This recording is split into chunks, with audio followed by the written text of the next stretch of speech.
Books in the Biz, a podcast that looks at both the financial and operational sides of success. Please welcome our hosts, Dan Paulson and Richard Veltre. Dan is the CEO of Envision Development International, and he works with leaders to increase sales and profits through great cultures with solid operations. Rich is CEO of the Veltre Group and a financial strategist working with companies to manage their money more effectively. Now on to the podcast. Hello, everyone. Welcome back to Books in the Biz. I'm here with the books. Richard Veltre, how are you doing? I'm doing well, Dan. How are you? You are at home, so you must be doing well. I am doing just fine myself. I have relegated myself to my basement abode, and here we are talking about life, liberty, pursuit of happiness, and why business right now is getting a little rough for some people, it looks like. Yeah, a little bit. I approached you earlier this week and shot a couple articles to you. I'll pull up one of them here right now. So for those who are listening and can't see, Starbucks ousts their CEO, names Chipotle boss as replacement. I didn't think Starbucks was going that bad. I mean, you're paying what, $7 or $8 for a drink. You're in line with 20 to 50 of your closest friends, waiting anywhere from 15 minutes to a half hour by the sounds of it. Yeah. Life's got to be good. You would think, right? But I guess, when you get to be that big, I guess the problems are different. It's not just about the fact that your local Starbucks, sells your drink for, $7, $8, as you mentioned. But I guess when you have that global overhead, then you have to start thinking, how does my $8 actually help pay the global overhead? Well, and that should be a question I'm asking you, finance guy, is how the heck do we get to $8 for a cup of coffee? That has always boggled me. But Yeah. in all fairness to Starbucks, I've been to some other coffee shops in the area as well, and I don't drink coffee personally. I hate coffee. I won't give you my my 4-letter words on what the stuff tastes like, but typically if I go in, I'll order tea. So bag of tea, hot water is usually around $5 now, which again is pretty obscene. I know there's one coffee shop I visited where I've had a cup of tea and a pastry, and that turned out to be $15. And I just about choked. So I don't think it's just a Starbucks problem. I think there's probably a bigger issue going on here. And I guess from Mr. Finance, what are you seeing on your end that would be driving some of these costs up? Well, what's interesting is my son, actually his first job while he's in high school is at Starbucks. So Oh, he works at the local Starbucks. So what I see is, Starbucks does pretty well as far as taking care of their employees. I mean, he's doing, for a part-timer to have benefits, to have access to 401k, like to have access to all these things that you wouldn't expect for a 16, 17-year-old. I think they're set up to take care of their people, which is, very interesting. But I think the other thing is, if their growth investment is really based on expansion, more stores, that adds to the expense line, of having to, to having to support all those people. So I would expect that would wind up being at least part of the reason for, the necessity of, a company to keep growing. So, I mean, you think about, not to bring this up because it's kind of taboo, but everything's everything is like a Ponzi scheme, right? I mean, growth is funneled somehow through money that you made, right? You right. can't keep growing unless you're making profit. So if you're making a loss and still trying to grow, you're borrowing money, which puts you into a bigger hole. So I'm curious, if Starbucks hit that problem because they put in a new CEO who's only been there a year, according to this article. Right? Yes. 16 months, hasn't- I think, was the actual number. Yeah. But yeah, he hasn't been there long. So it's a very short tenure, right? But in Yep. that short tenure, the stock price dropped and the outlook dropped, Mhm. which kind of tells you, okay, did we miss the point? Did we miss the boat? Are we still trying to grow when maybe there was a point where we had to say, we need to slow this down because it's going to cost us too much? I don't really know the details of the ins and outs of what happened in the numbers. That would be my suspicion, though, that growth was going too fast and the money wasn't there. Well, they did talk in the article a little bit about expansion into China. I Hmm. know Starbucks sees China as a very hot market to grow in. Starbucks has been in China for quite a while. Actually, when I was still traveling back and forth over there, I have been to a few Starbucks. They are virtually no different than they are here, other than pricing and everything's, of course, written in Mandarin. Um, excuse me.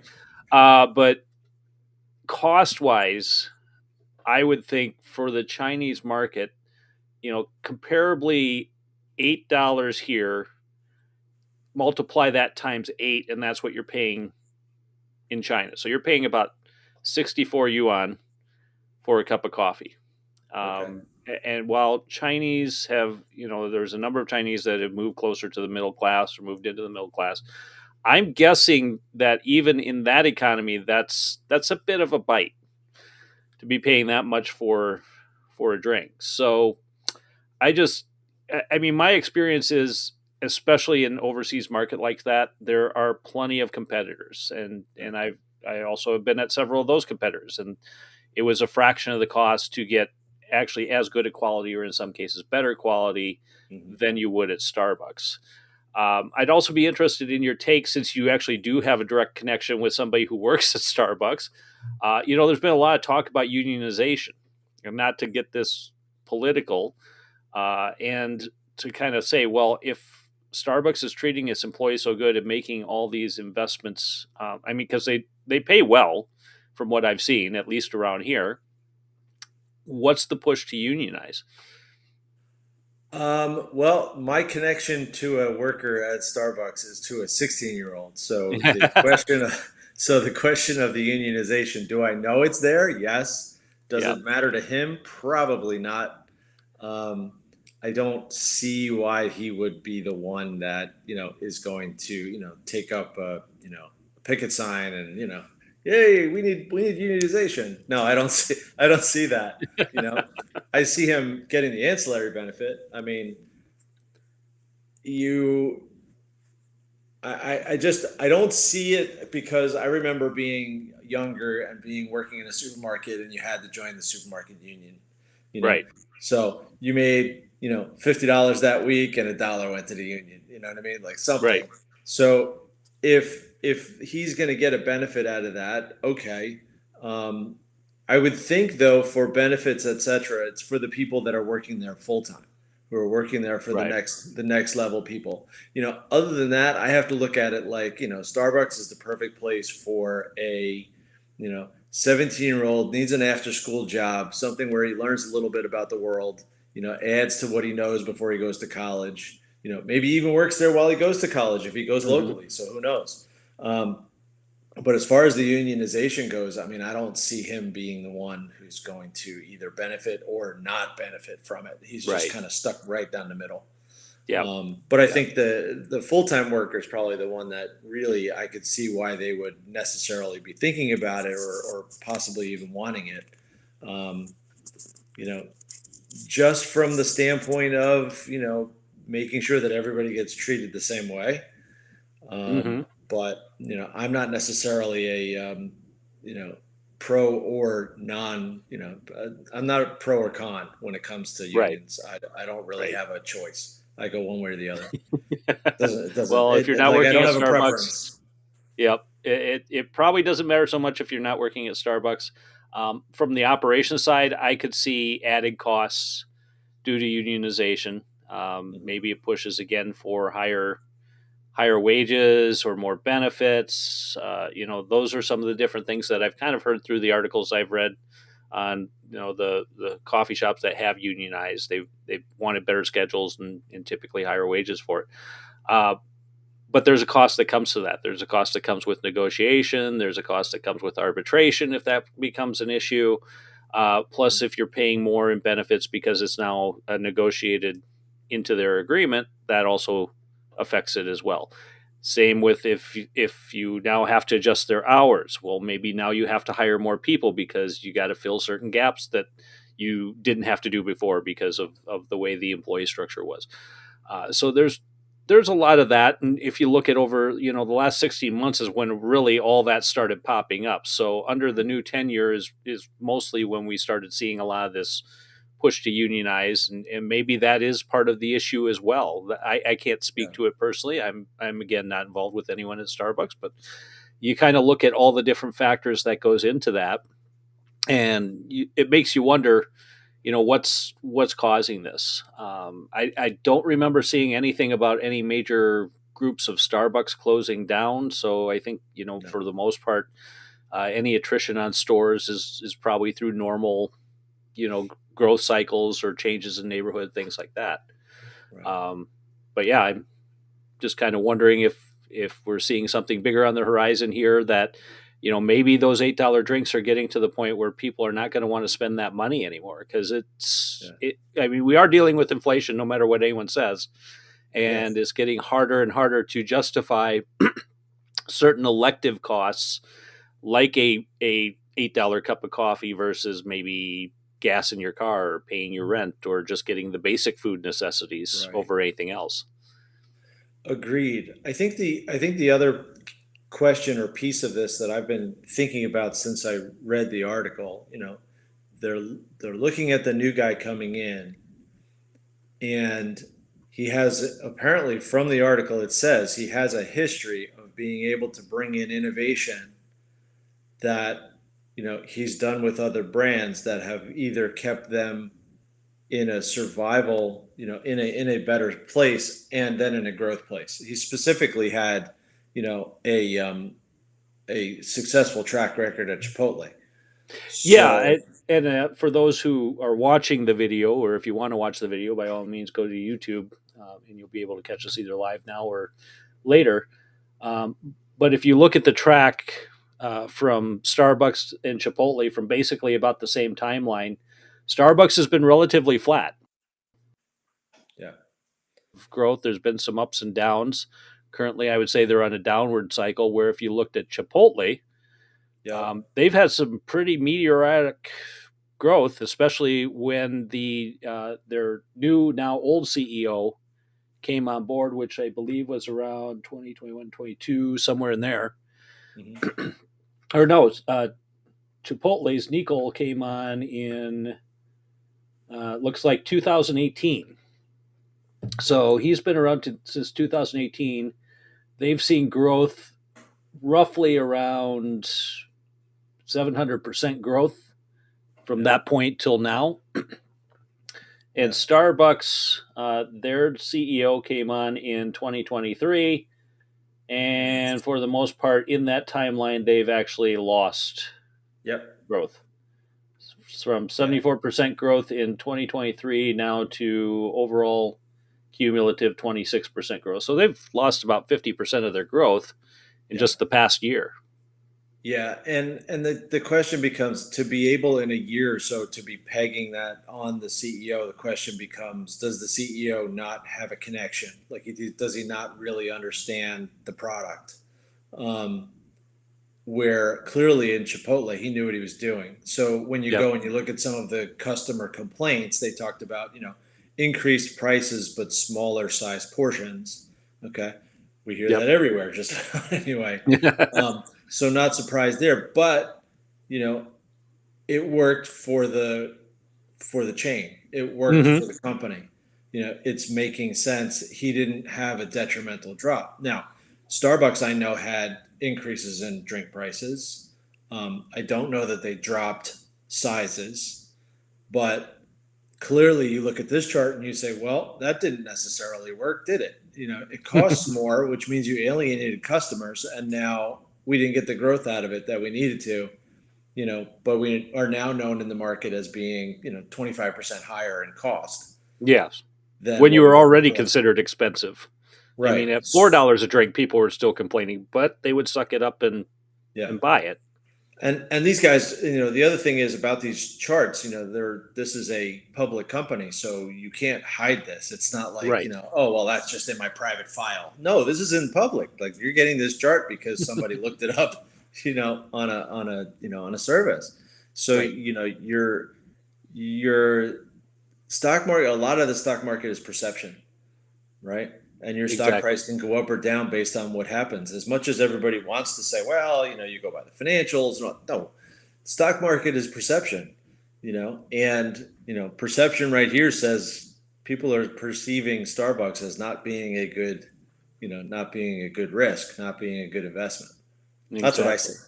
Yeah, and I would agree with you on that. I think anytime again you're in what I would call again a more luxury item, and that luxury item comes with a premium price Hmm. that a lot the masses tend to enjoy.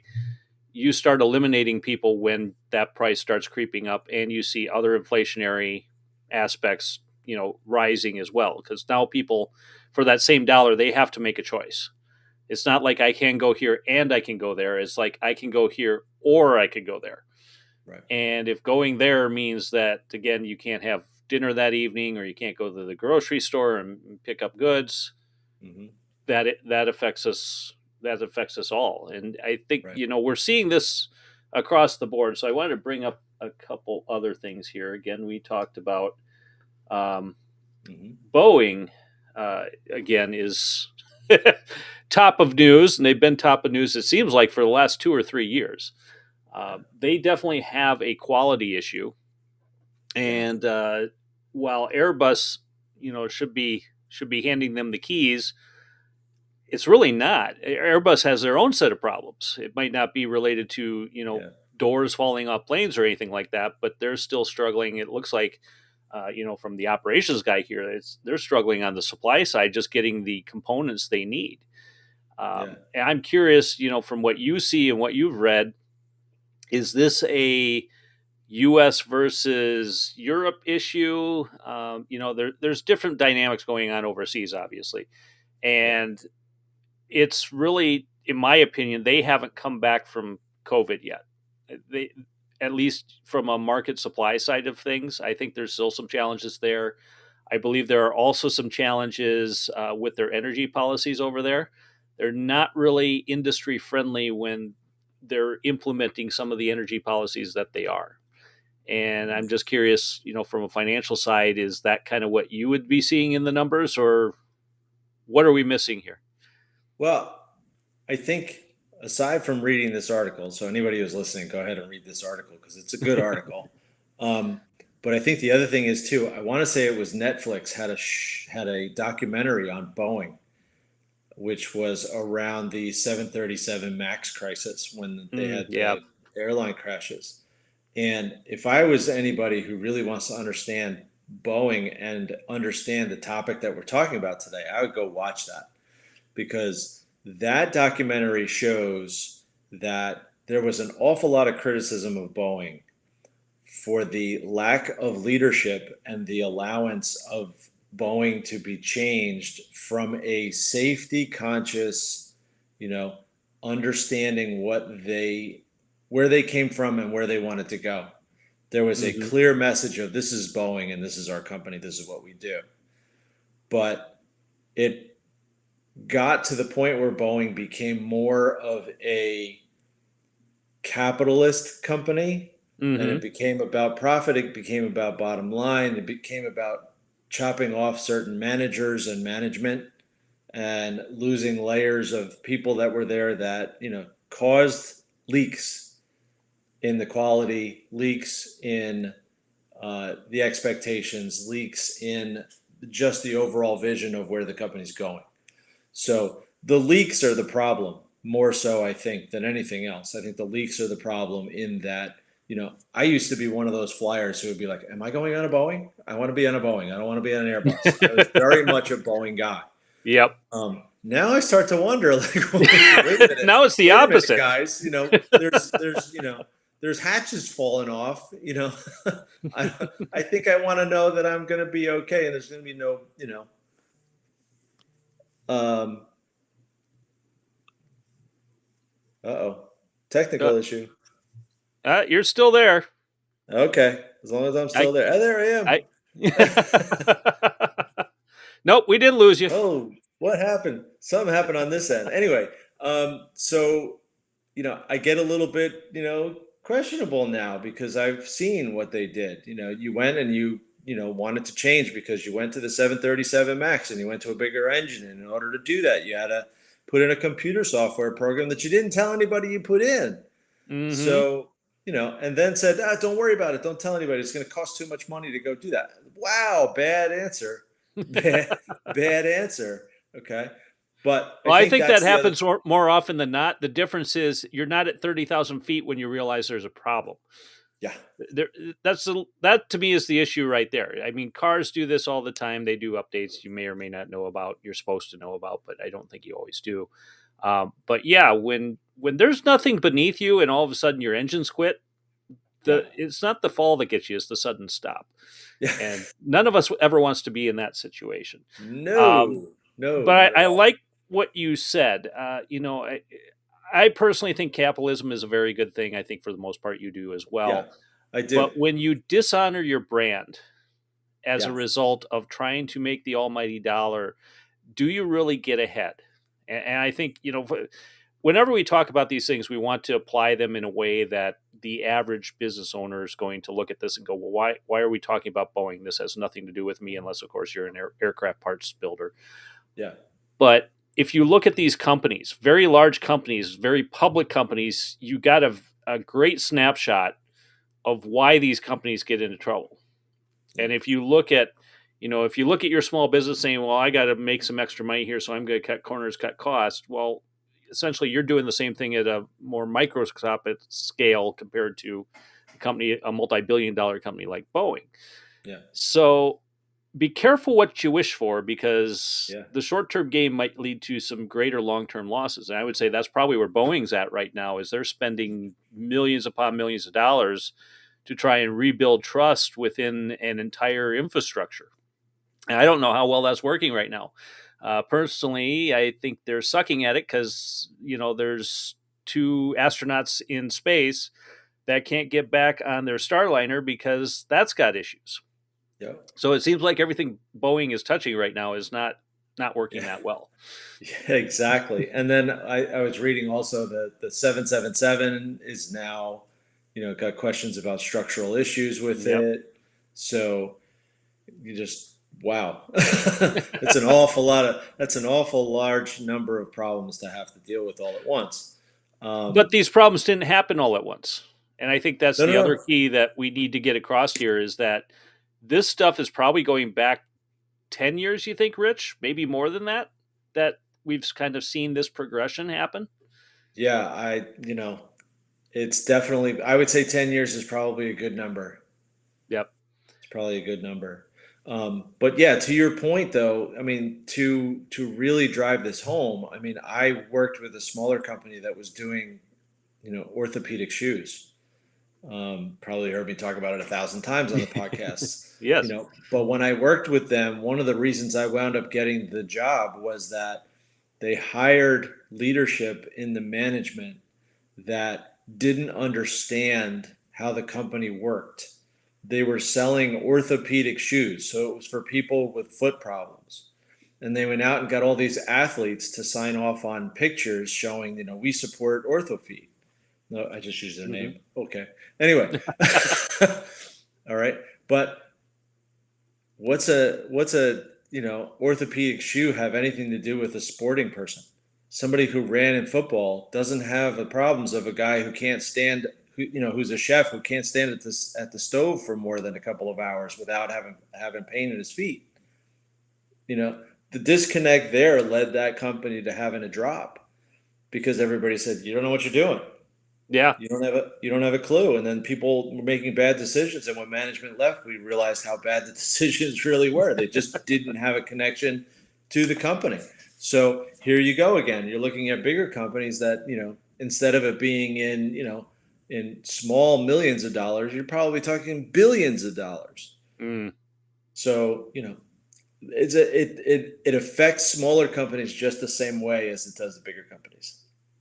Oh yeah, definitely so. Definitely so. And that's why all of us, when we look at our business and we look at changes that are either we want to make happen to our business or are happening to our business, we're taking a step back and really realizing what's going on. We're analyzing more than we're reacting. Yeah. And I think it's so common for business owners when they see a change happen to just react. Now, sometimes, honestly, yes, you do have to take advantage of an opportunity and jump in right away, but that's a little bit different than usually when we see sales leveling off or we see sales decreasing, that's when the panic sets in. So then people take drastic action, heavy discounting, dramatically changing product quality, quantity, surprising the customers with that. Customer service goes down. There's a number of things here that happen that we all perceive will cut costs. Well, nobody's ever cut their way to growth that I'm aware of. Yeah. Usually the cutting cost is to preserve cash in the short term, hopefully that you're then turning around and reinvesting in future growth. Yeah. But all too often, it's kind of that slippery slope. Once you start going down that path, it's just more and more cutting until eventually there's nothing left. And now you're stuck. You got to figure out a different way to grow out of it. Yeah. And I think to flip back to the other part of the conversation we were talking about, you look at that chart between Chipotle and Starbucks, Mm-hmm. right? And you start to think, okay, strategy, no strategy.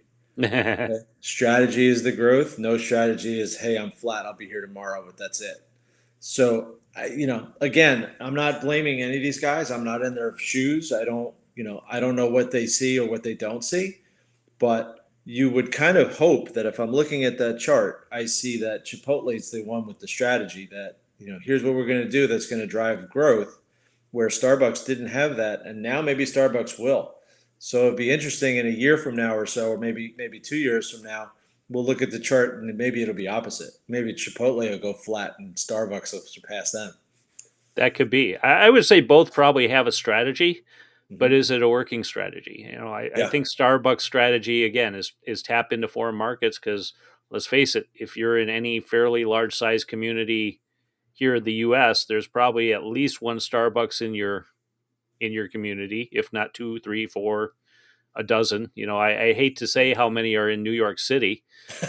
I was just going Crap, to say that. you can walk down a block and you probably pass three of them. So it's not like that they have a shortage of sales points to go to, and obviously a lot of them are busy, if not all of them are busy. Yeah. It's just again, is that future growth supported by the strategy that you're implementing? And yeah, I'll be very interested to see if the CEO of Chipotle can bring in some newer technology that maybe betters the service experience or speeds up your order or whatnot. Yeah. I think it's also going to be just as critical, though, that they somehow try to maintain quality while lowering that price. And that gets to be a little bit more challenging, as you know, on the finance side, because Yeah. usually to lower price means you have to change ingredients or you have to change the quality of ingredients to get to the numbers that justify dropping an $8 drink, maybe dip back down to $6. Yeah. But that's still a challenge that they've got to face. Maybe again on the labor side, because your two biggest outside of real estate, your two biggest costs are your labor and your materials. So you Yeah. got to find something within that triad to figure out how to lower costs. Real estate is going to be the hardest one, in my opinion. Labor, more automation could potentially eliminate one or two baristas. Now you might say, well, gosh, we're not trying to eliminate jobs, but again, if you're paying that and you're paying more and you're paying benefits and they're unionized, maybe that's going to be an issue that they've got to face. And then the last one is again quality of product. So now you got to figure out how to lower your food costs down to get back into that sweet spot. Which again, I've worked in the restaurant industry at $8 for a cup of coffee. I'm looking at going, your food cost should be like 3%. Now they have better ingredients than most places do when it comes to coffee, but still, it's amazing how low that should be and Yeah. how it probably is not. I looked at the restaurant industry when I was in it. If we were at 20 to 25%, that was pretty good. We were a smaller chain, so we didn't have the economies of scale that somebody like Starbucks does. Right. But that's always going to be an issue, and it's an issue that faces every business. Materials costs, labor, and usually equipment or real estate is your third bucket. So that's something that we all have to watch for. So let's touch on, and I don't have anything up for those, but as we kind of wrap up here, I thought it was interesting. Jobs market report came out with an adjustment, And this might be a further discussion for another day, so we aren't here talking for 4 hours. But as of this recording, the U.S. has dropped their new job creation by what, 818 million? No, thousand. Excuse me, not Thousands. million. That would be Yeah, that would be bad. that would be everybody. 818,000, almost a million. That's where I get wrapped up because most of the Yeah, news outlets say almost a million yeah, employees. So uh, they were overstating by almost a million people, which to me also hints that maybe the economy isn't as robust as some would like it make it out to be. yeah. Now, what does that mean to us, Rich, to the small and medium-sized businesses out there? What should they be watching for with this labor report? Does it make any sense, or is Well, it? I think the difference is we've been talking to people that have, that we've done, guest podcasts. We've had people come in. We've talked to them. How are you feeling about what's going on in your business? And I think we all knew Mm-hmm. that the jobs reports didn't make a whole lot of sense because that's everything that they were saying is not how it felt. Right. So, that old saying of, trust your gut. I think everybody's really trusting their gut and looking at it and saying, there's nothing for us to look at in this jobs report because we don't believe it. It doesn't fit what we're seeing. Yes. So, you know, are we in the biggest thing is everybody's saying we're not in a recession, but now you go change the number like this. So are we in a recession? Have we been in a recession? What else happened? They try to fluff it off like, oh, somebody made a mistake. Somebody left a zero off, you know, but it has a major effect because everybody's been looking at it. I think we Mm-hmm. had a conversation on tape that we said, what is actually happening out there, you know, and why is it that it feels this way? Why is it that it seems like nobody's signing on for everything? We're talking about the possibility of people don't want to go into Starbucks to buy an $8 drink, which is shocker because people who buy $8 drinks will still find a way to buy the $8 drink. Exactly. But the complaint is, well, then they won't do the other things. It's, they'll still get the $8 drink and complain about everything else. So, the worry I have is you come at me with a mistake like that, and everything that I've been telling people up to this point has been based on the numbers you gave me before. So what am I supposed to do? Go back and Yep. change? Well, remember I told you that 2 weeks ago? Oh, we got to change that now. Yeah. I can't do that. So, Well, yes, you can, by all well, means. I mean, to a certain extent, I have to, right? I mean, I'm Right. forced. I'm forced to. I can't not have the conversation with a client and say, hey, by the way, I just want to let you know that report was wrong. So everything we planned before, based on, that had anything to do with the way the economy is running, we get to throw that out. Um, but I think the only good part here is that, everybody already had it in their gut. Yep. And I think most of the conversations in the past have been, that isn't how we feel. That isn't what we're seeing. So we're not going to go by that. We're not going to assume that everything is fabulous. We're still paying 13, 14%, cost of capital. We're still, coming out of pocket for numbers that is just amazing. And we can't Mm-hmm. pull the same profits we did before. So something's got to give and Right. something's got to change. So those conversations won't change just because the government screwed up a number. And I won't suddenly have a different outlook, So luckily the mistake is okay for us. It doesn't cause me an issue. Well, I think, and this is probably going to be a discussion for our next episode because I believe there is a deeper discussion on inflation and Mm-hmm. the fact that, and I'm not going to call it, I won't say it's greed, but it's definitely profitability. We went through a time where people weren't working, but they were getting money, and then they were turning around and spending that money, and that in turn increased the cost of a number of goods, everything from houses to cars to whatnot. And I think business leaders looked at what was going on in the marketplace, and they'd up their price by 10%, and sales didn't slow down. They'd up it by another 3%. Sales still didn't slow down. And I believe we're now on the crest of that wave where everyone's gone to the premium route and increased their prices for maybe to cover costs, maybe it's for profits, whatever it's going to be. Don't care, but you failed to look at what's really happening in the marketplace. And again, I want to talk about this more, and here's why, because I saw somebody post online that, they were talking about mortgage rates for houses. And they're like, well, mortgage now is anywhere between 6 and 8%. And they remember when they bought their first home in the early 80s and paid 18%. I'm like, yeah, I understand that. That's accurate. But here's the part you're missing. That hasn't only gone up. Your cars are now, the average price of cars, 50 grand.